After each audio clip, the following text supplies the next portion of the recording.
All right, thank you, Jeff. Well, the McFaddin-Ward House Museum is launching its fall lecture series with a deep dive into the life of one of Hollywood's most fascinating figures, Howard Hughes. And joining us now is Jeffrey Richardson.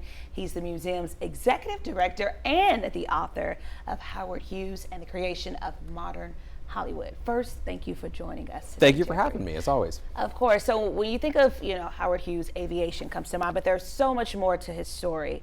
Howard Hughes was a true Renaissance man. In the 20th century, he was a common figure. Most people knew him, and they knew him in a variety of different ways. As an aviator, as a casino mogul, he was instrumental. His family was instrumental in the oil industry. But the one aspect of his career that is probably the least known and certainly the least understood is his tenure as a motion picture producer and studio mogul. During the golden age of cinema, roughly the 1920s to the 1960s, movies were highly formulaic, tightly controlled by the big studio corporations, and Howard Hughes was an independent producer using his enormous wealth. He challenged the dictates of what was commonly shown on screen, and he also challenged the way that movies were marketed and promoted.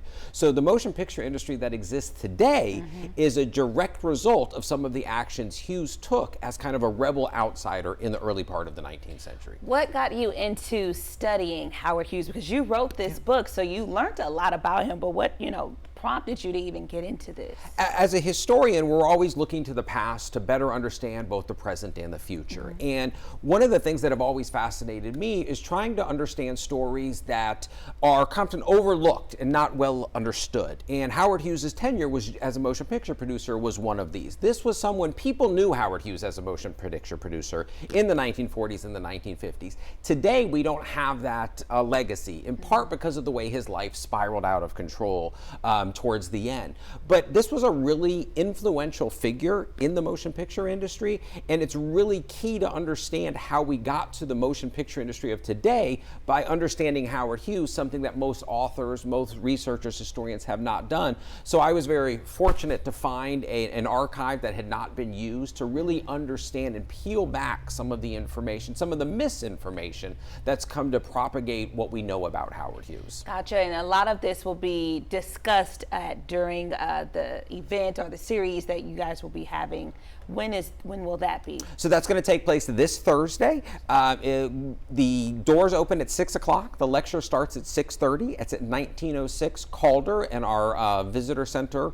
And we look forward to having a really full audience. So we anticipate, encourage people to get there early, show up at 6 o'clock, get a seat, and sit back and enjoy what I think will be a very fantastic, very informative and fun lecture. And it's all free. The lecture series is free. Just about everything we do at the McFaddin-Ward House is admission free, and that's one of the really wonderful things. We are about the community, and this lecture series, the start of the fall lecture series, is one of many upcoming things that we have going into the remainder of this year and into 2026. Lectures, homeschool workshops, senior craft workshops, and of course we have our holiday open house, which is always a highlight of the holiday season coming up later in December. A lot in store. Thank you so much for joining us today. Thank you for having me. Of course.